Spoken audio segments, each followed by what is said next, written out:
بسم اللہ الرحمن الرحیم۔ سورہ نازعات، سورت نمبر 79۔ شروع کرتا ہوں اللہ تعالیٰ کے نام سے جو بڑا مہربان نہایت رحم والا ہے۔ والنازعات غرقا، ڈوب کر سختی سے کھینچنے والوں کی قسم۔ قرآن کریم میں اصل لفظ صرف اتنا ہے کہ قسم ان کی جو سختی سے کھینچتے ہیں، لیکن حضرت عبداللہ بن عباس رضی اللہ عنہما نے اس کی تفسیر میں یہ فرمایا ہے کہ اس سے مراد روح قبض کرنے والے فرشتے ہیں جو کسی کی اور عام طور سے کافروں کی روح کو سختی سے کھینچتے ہیں، اور کسی کی اور عام طور سے مومنوں کی روح کو آسانی سے اس طرح کھینچ لیتے ہیں جیسے کوئی گرہ کھول دی ہو۔ پھر وہ ان روحوں کو لے کر تیرتے ہوئے جاتے ہیں اور جلدی جلدی ان کی منزل پر پہنچا کر ان احکام کے مطابق ان کا انتظام کرتے ہیں جو اللہ تعالیٰ نے ان کے بارے میں دیے ہوئے ہوتے ہیں۔ پہلی 4 آیتوں کا یہی مطلب ہے۔ ان فرشتوں کی قسم کھا کر اللہ تعالیٰ نے قیامت کے حالات بیان فرمائے ہیں کہ جب وہ آئے گی تو بہت سے دل لرز رہے ہوں گے۔ پیچھے گزر چکا ہے کہ اللہ تعالیٰ کو اپنی بات کا یقین دلانے کے لیے قسم کھانے کی ضرورت نہیں ہے، لیکن عربی بلاغت کے قاعدے سے بات میں زور پیدا کرنے کے لیے قسمیں کھائی گئی ہیں، اور عام طور سے جس چیز کی قسم کھائی جاتی ہے وہ اس دعوے پر گواہ ہوتی ہے جو بعد میں بیان ہو رہا ہو۔ یہاں مطلب یہ ہے کہ یہ فرشتے اس بات کے گواہ ہیں کہ جس طرح اللہ تعالیٰ فرشتوں کے ذریعے روح قبض فرماتا ہے، اسی طرح فرشتوں سے سور پھونکوا کر انہیں دوبارہ زندہ بھی کر سکتا ہے۔ والناشطات نشطا، بند کھول کر چھڑا دینے والوں کی قسم۔ والسابحات سبحا، اور تیرنے پھرنے والوں کی قسم۔ فالسابقات سبقا، پھر دوڑ کر آگے بڑھنے والوں کی قسم۔ فالمدبرات امرا، پھر کام کی تدبیر کرنے والوں کی قسم۔ یوم ترجف الراجفہ، جس دن کانپنے والی کانپے گی۔ اس سے مراد پہلا سور ہے۔ جب وہ پھونکا جائے گا تو ہر جاندار کو موت آ جائے گی اور پوری کائنات زیر و زبر ہو جائے گی۔ تتبعها الرادفہ، اس کے بعد ایک پیچھے آنے والی پیچھے پیچھے آئے گی۔ اس سے مراد دوسرا سور ہے۔ پہلے سور کے نتیجے میں سب مر چکے ہوں گے، اور دوسرا سور پھونکا جائے گا تو سب زندہ ہو کر حشر کے میدان میں جمع ہو جائیں گے۔ قلوب یومئذ واجفہ، بہت سے دل اس دن دھڑکتے ہوں گے۔ ابصارها خاشعہ، جن کی نگاہیں نیچی ہوں گی۔ یقولون ائنا لمردودون فی الحافرہ، کہتے ہیں کہ کیا ہم پہلی کسی حالت کی طرف پھر لوٹائے جائیں گے؟ یعنی کیا ہمیں مرنے کے بعد دوبارہ زندگی کی حالت میں واپس لایا جائے گا؟ اذا كنا عظاما نخرہ، کیا اس وقت جب کہ ہم بوسیدہ ہڈیاں ہو جائیں گے؟ قالوا تلك اذا کرۃ خاسرہ، کہتے ہیں کہ پھر تو یہ لوٹنا نقصان دہ ہے۔ مطلب یہ ہے کہ اگر ہمیں واقعی دوبارہ زندہ کیا گیا تو یہ ہمارے لیے گھاٹے کا سودا ہوگا، کیونکہ اس دوسری زندگی کے لیے ہم نے کوئی تیاری نہیں کر رکھی ہے۔ فإنما هي زجرة واحدة، معلوم ہونا چاہیے وہ تو صرف ایک خوفناک ڈانٹ ہے۔ فإذا هم بالساہرة، کہ جس کے ظاہر ہوتے ہی وہ ایک دم میدان میں جمع ہو جائیں گے۔ هل أتاك حديث موسى، کیا موسیٰ علیہ السلام کی خبر تمہیں پہنچی ہے؟ إذ ناداه ربه بالواد المقدس طوى، جبکہ انہیں ان کے رب نے پاک میدان میں طوا میں پکارا۔ اس سے مراد صحرا سینا کی وہ وادی ہے جس میں پہلی بار حضرت موسیٰ علیہ السلام کو پیغمبر بنایا گیا۔ تفصیل کے لیے دیکھیے سورہ طٰہٰ۔ اذهب إلى فرعون إنه طغى، کہ تم فرعون کے پاس جاؤ، اس نے سرکشی اختیار کر لی ہے۔ فقل هل لك إلى أن تزكى، اس سے کہو کہ کیا تو اپنی درستگی اور اصلاح چاہتا ہے؟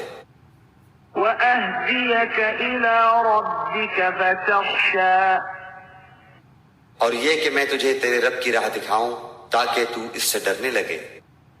فأراه الآية الكبرى بس اسے بڑی نشانی دکھائی، یعنی یہ معجزہ دکھایا کہ ان کی لاٹھی سانپ بن گئی اور ان کا ہاتھ چمکنے لگا۔ دیکھیے سورہ طٰہٰ۔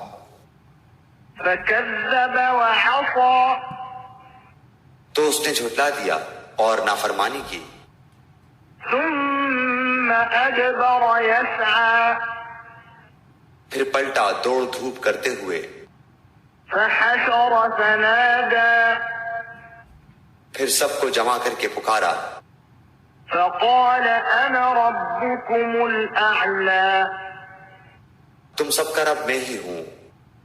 فأخذه الله نكال الآخرة والأولى تو سب سے بلند و بالا اللہ نے بھی اسے آخرت کے اور دنیا کے عذاب میں گرفتار کر لیا۔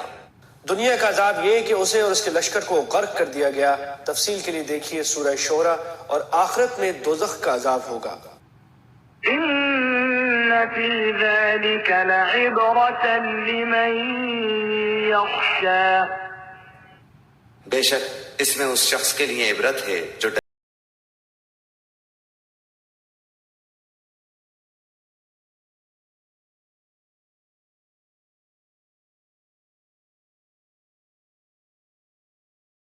پیدا کرنا زیادہ دشوار ہے یا آسمان کا، اللہ تعالیٰ نے اسے بنایا۔ عرب کے کافر لوگ مرنے کے بعد دوبارہ زندہ ہونے کا جو انکار کرتے تھے، اس کی وجہ یہ تھی کہ وہ کسی مردے کے زندہ ہونے کو بہت مشکل سمجھتے تھے۔ اللہ تعالیٰ فرما رہے ہیں کہ کائنات کی دوسری چیزوں مثلا آسمان کے مقابلے میں انسان کو پیدا کرنا زیادہ آسان ہے۔ اگر تم مانتے ہو کہ آسمان اللہ تعالیٰ نے پیدا فرمایا ہے تو پھر انسان کو دوبارہ پیدا کرنا اس کے لیے کیا مشکل ہے؟ رفع سمكها فسواها اس کی بلندی اونچی کی، پھر اسے ٹھیک ٹھاک کر دیا۔ وأغطش ليلها وأخرج ضحاها اس کی رات کو تاریک بنایا اور اس کے دن کو نکالا۔ والأرض بعد ذلك دحاها اور اس کے بعد زمین کو ہموار بچھا دیا۔ أخرج منها ماءها ومرعاها اس میں سے پانی اور چارہ نکالا۔ والجبال أرساها اور پہاڑوں کو مضبوط گاڑ دیا۔ متاعا لكم ولأنعامكم یہ سب تمہارے اور تمہارے جانوروں کے فائدے کے لیے ہیں۔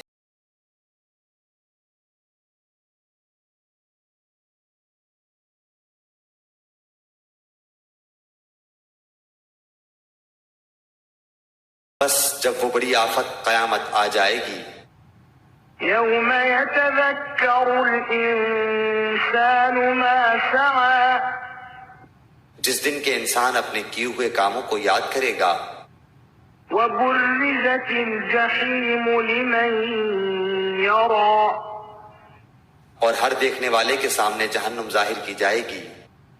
فأما من طغى تو جس شخص نے سرکشی کی ہوگی وآثر الحياة الدنيا اور دنیاوی زندگی کو ترجیح دی ہوگی، فإن الجحيم هي المأوى اس کا ٹھکانہ جہنم۔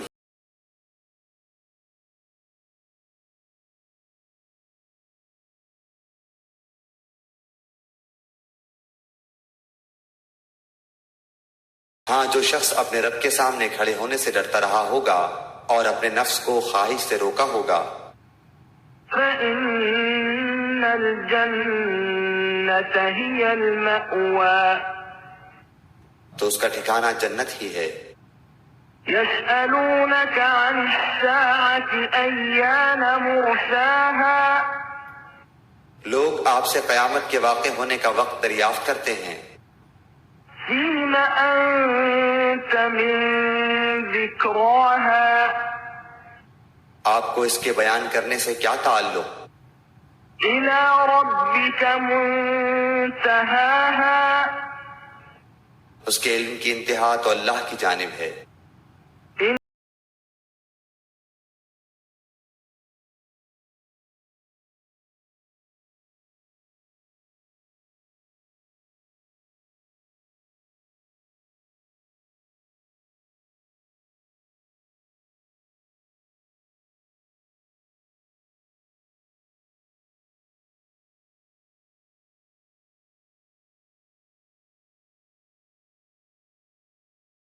دیکھ لیں گے تو ایسا معلوم ہوگا کہ صرف دن کا آخری حصہ یا اول حصہ ہی دنیا میں رہے ہیں، یعنی آخرت میں پہنچنے کے بعد دنیا میں گزری ہوئی زندگی یا قبر کے عالم برزخ میں قیام کی مدت بہت مختصر معلوم ہوگی۔